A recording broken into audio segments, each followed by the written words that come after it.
I woke up at 4 in the morning because I heard a knock at the window. It was soft, almost hesitant, yet regular, like a heartbeat teetering on the edge. Outside, the streets were empty, and even the streetlights seemed dim, barely fighting the darkness. I walked over, heart pounding, but there was no one. Just the silhouettes of trees swaying in the wind and the pale moonlight falling on wet asphalt. I told myself it was probably just the wind. But when I lay back down, the doorbell rang. Quick, sharp, and then silence. No voice, no shadow, just a small envelope lying on the doorstep, almost glowing under the dim porch light. My name was scrawled across it in black ink, fresh enough to make my stomach twist. Inside, one word. Come. I couldn't ignore the message. Take a cab? Walk?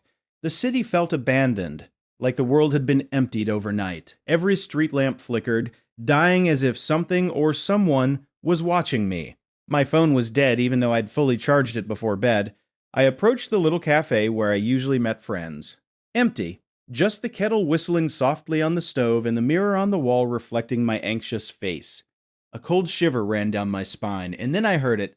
A whisper, barely audible. You shouldn't have come. I froze. There was no one, but the voice was real.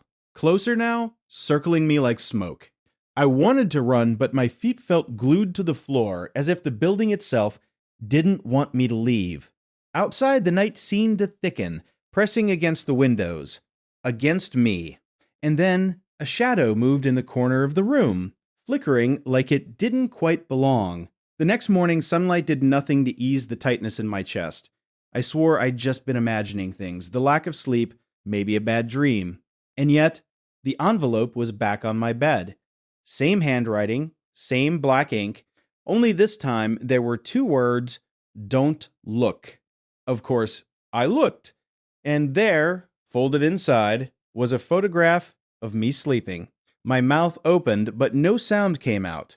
I recognized my bedroom instantly. The blanket twisted, the alarm clock blinking 4:15.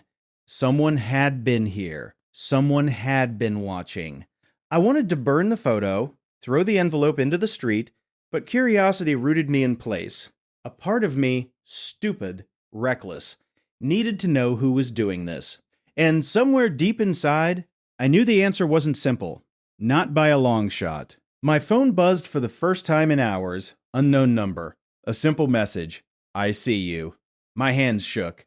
I typed back something foolish like, "Who is this?" No reply. Another buzz. "Closer than you think." I looked around the apartment. Empty. Silent. But shadows seemed darker than usual, corners deeper. I tried calling my friends. No answer. Even the street outside felt muted, like the world had pressed pause. Then the screen went black. All the lights in my apartment died simultaneously, plunging me into darkness. I realized I couldn't trust my eyes anymore. Every creak, every sigh of wind could be them. Watching, waiting. I had to get out. Fresh air. Movement. I walked down a narrow alley behind my building. Rain-slicked cobblestones reflected dim neon from a distant shop. And then I saw it. Words scratched into the brick. Turn back. A laugh echoed.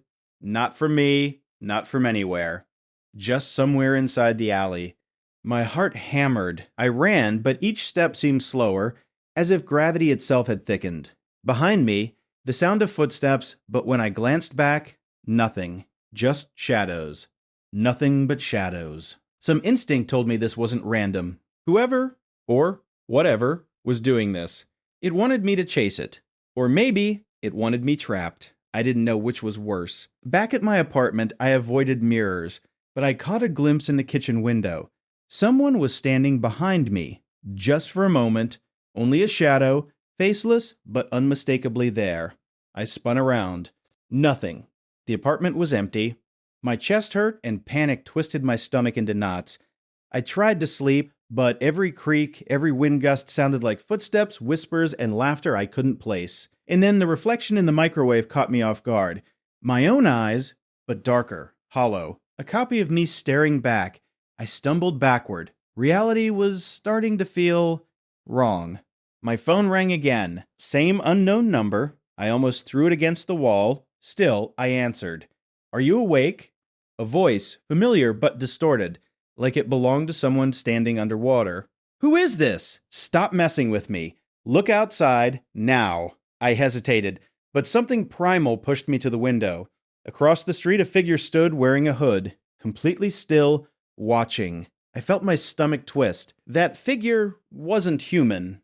Or maybe it was too human, too perfect. Sleep was impossible. I decided to wait, to see if I could confront whatever or whoever was doing this. Around midnight, there was a knock. Not at the window this time, the door. I opened it. Nothing, just fog rolling in from the street. And then a handprint, wet, smeared across my doorframe. I shivered, and suddenly, I heard footsteps inside my apartment. I wasn't alone. I grabbed a baseball bat and crept through the dark apartment. Nothing, but the air, it was heavy, thick, like it didn't belong in my lungs. And then the whisper again, "I've been waiting."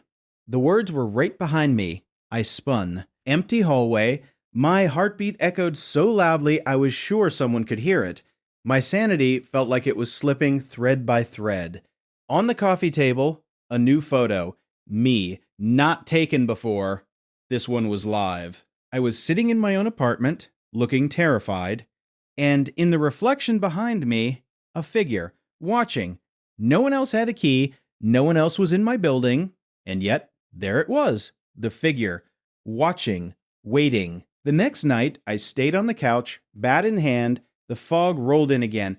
I noticed movement across the street. A person, or something, was in my window. Only one window, my bedroom window.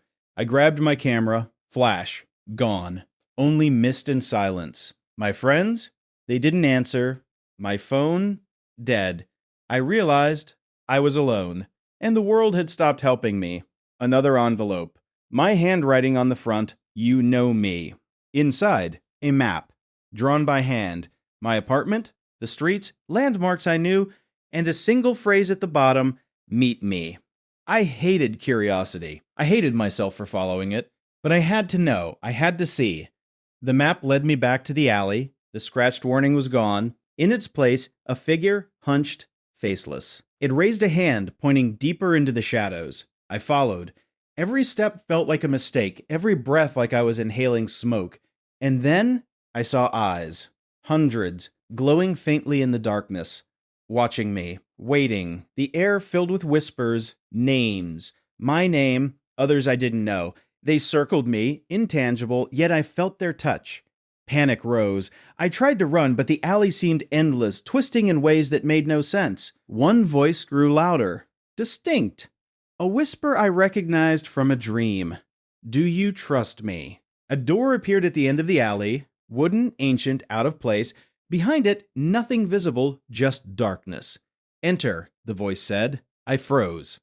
Heart pounding, fear clawing at every inch of me, but curiosity, recklessness, or maybe stupidity, pushed me forward.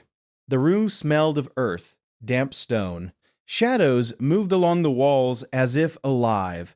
A table in the center, covered in photographs. Me, everywhere. Every day, every moment, my life documented. And in the center, a mirror. Black, unreflective. I touched it. Cold. I heard laughter behind me, soft, cruel.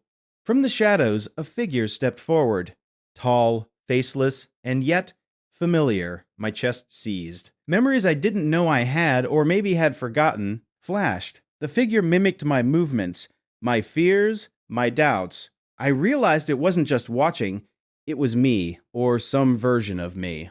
"You can leave," it said. No mouth moved, just sound in my head. "Or you can stay and see everything." The photographs on the table shifted. New ones appeared. Places I hadn't been. Things I hadn't seen. My past, my future, or something worse. I screamed. My own voice sounded alien. The figure laughed. Or maybe I did. I couldn't tell anymore. My heart was about to explode. I realized then I was alone, trapped between reality and something else. Something that knew me better than I knew myself. I ran. The alley twisted, the shadows lunged. I reached the door from before, opened it. Sunlight. Reality, or some version of it. Behind me a whisper, we'll meet again. I never looked back, but sometimes in the corner of my eye, shadows flicker, and I know it's still there, waiting, always waiting.